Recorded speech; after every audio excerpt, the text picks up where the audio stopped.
जय श्री गणेश। नमस्कार, मैं आचार्य संजय द्विवेदी सूर्य के राशि परिवर्तन प्रभाव को लेकर आपके सम्मुख उपस्थित हूं। सूर्य देव 17 अक्टूबर को अपनी राशि का परिवर्तन करेंगे तथा अपनी नीच राशि तुला राशि में प्रवेश करेंगे। जब भी कोई ग्रह अपनी नीच राशि में प्रवेश करता है तो उसका बल क्षीण हो जाता है, सामर्थ्य में कमी आ जाती है तथा नकारात्मक प्रभाव बढ़ने लगते हैं। सूर्य चूंकि आत्मकारक हैं, कॉन्फिडेंस के कारक हैं, पिता के कारक हैं, मान सम्मान के कारक हैं, यश के कारक हैं, सरकारी तंत्र के कारक हैं, सरकारी कामकाज जितना भी है संपूर्ण कार्यों का कारकत्व सूर्य के पास है। सरकारी नौकरी के कारक हैं, प्रशासनिक सेवाओं, राजनीति, समस्त चीजों का कारकत्व सूर्य के पास है। सूर्य चूंकि राजा है तो राजा जब भी निर्बल होगा तो इससे समस्त ग्रहों पर, समस्त राशियों पर इसका प्रभाव निश्चित रूप से पड़ेगा, उनमें निर्बलता अवश्य आएगी। अब जो स्थिति बन रही है सूर्य के परिवर्तन के पश्चात, उनका समस्त राशियों पर क्या प्रभाव पड़ने वाला है, इसके बारे में संपूर्ण विश्लेषण मैं करने जा रहा हूं। आज मैं मिथुन राशि के लिए सूर्य का राशि परिवर्तन किस प्रकार का लाभ देगा अथवा कहां पर समस्या देगा, संपूर्ण विश्लेषण में पूर्ण तर्क के साथ करने जा रहा हूं। मिथुन राशि बुध की राशि है। बुध की दो राशियां हैं, एक मिथुन राशि, दूसरी कन्या राशि। वर्तमान में सूर्यदेव कन्या राशि में ही गोचर कर 17 अक्टूबर को ये परिवर्तन करेंगे तो अपनी नीच राशि में प्रवेश करेंगे। सूर्य मिथुन राशि के लिए पराक्रम के कारक है, पराक्रम के स्वामी। अब पराक्रमेश का जो गोचर होने वाला है वो पंचम भाव में होगा।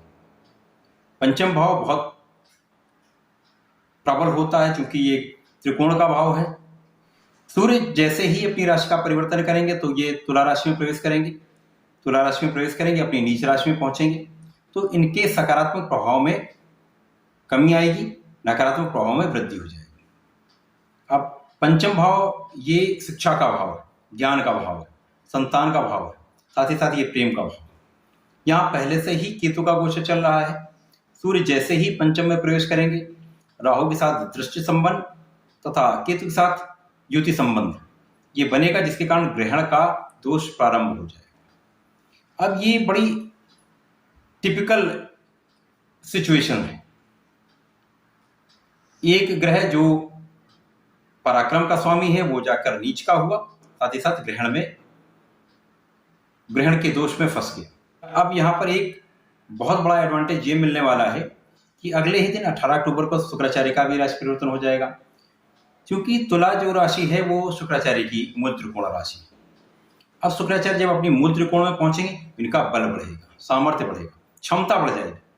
जैसे मैंने कहा, जब कोई ग्रह नीच राशि में जाता है तो उसका बल क्षीण होता है। जब कोई ग्रह उच्च राशि में जाएगा, स्वराशि में जाएगा, मित्र राशि में जाएगा अथवा मूल त्रिकोण में जाएगा, इनका बल में बहुत वृद्धि हो जाती है।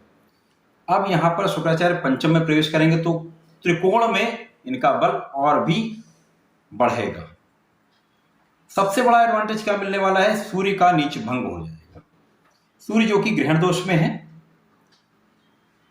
यहां पर नीच राशि में है, उनका जब नीच भंग होगा तो पंचम भाव आपका प्रबल होगा। तो कुछ अवरोध अवश्य होंगे क्योंकि ग्रहण का प्रभाव निश्चित रूप से पड़ेगा। तो जब जब ग्रहण का प्रभाव पड़ता है तो अवरोध निश्चित रूप से आते हैं। तो यहां पर आपकी शिक्षा में कुछ ना कुछ अवरोध निश्चित रूप से आएगा। यहाँ पर शिक्षा में कमी होगी, पढ़ाई में मन नहीं लगेगा, आप प्रयास करेंगे, प्रयास के बाद भी उसका परिणाम कम मिलेगा, थकान होगी, मन चंचलता में पड़ेगा, क्योंकि यहाँ पर शुक्राचार्य पहुंचेंगे। शुक्राचार्य इनको पंचम का कारकत्व प्राप्त है, प्रेम के कारक है। केतु के साथ होंगे, राहु के साथ दृष्टि संबंध बनेगा तो कल्पनाशीलता बढ़ती है, भ्रमित करने वाला ये समय होता है। तो यहां आपको कंसंट्रेशन में वृद्धि करनी होगी, यहां आपको अपने ऊपर नियंत्रण रखना होगा। आपका संतान का भाव भी यहां पर कुछ पीड़ित अवश्य होगा, परंतु जैसे ही शुक्राचार्य आ जाएंगे तो ये भाव आपका प्रबल होगा। तो शिक्षा में प्रगति होगी, शिक्षा में लाभ आपको अवश्य मिलेगा, संतान का भाव भी प्रबल रहेगा। लेकिन यहाँ पर प्रेम संबंधों में कहीं ना कहीं समस्या अवश्य है, क्योंकि दो विरोधाभासी ग्रह का प्रभाव है। शुक्राचार्य के साथ राहु का मित्रवत संबंध, सूर्य के साथ ग्रहण दोष, तो यहाँ पर निश्चित रूप से प्रेम संबंध या तो नहीं बनेंगे अथवा जब बनेंगे भी तो उसमें निश्चित रूप से अलगाव होगा। आपको परिश्रम के बाद शिक्षा में सफलता अवश्य मिलेगी।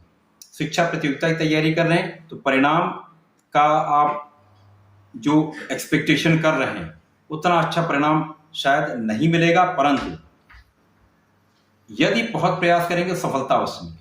आप शिक्षा से संबंधित कार्य करते हैं तो वहां आपको लाभ अवश्य मिलेगा। यहाँ आप संघर्ष आपको करना पड़ेगा, प्रयास अधिक करना पड़ेगा, परिश्रम अधिक करना पड़ेगा, परंतु सफल आप अवश्य होंगे। आपको यहाँ धैर्य रखना होगा, परिश्रम अधिक करना होगा, लगातार लगे रहना होगा, तो आप निश्चित रूप से जीवन में सफल अवश्य होंगे। मिथुन राशि के जातकों को इस समय पे नियमित रूप से श्री शंकरासन गणेश स्तोत्रम का पाठ करना होगा तथा नियमित रूप से सूर्यदेव को जल देना होगा। यदि ऐसा आप कर लेते हैं तो निश्चित रूप से ग्रहण दोष का प्रभाव कम होगा, आपको सफलता अवश्य मिलेगी, आप प्रभावी अवश्य होंगे। ऐसा करें इसका लाभ लें। धन्यवाद, नमस्कार।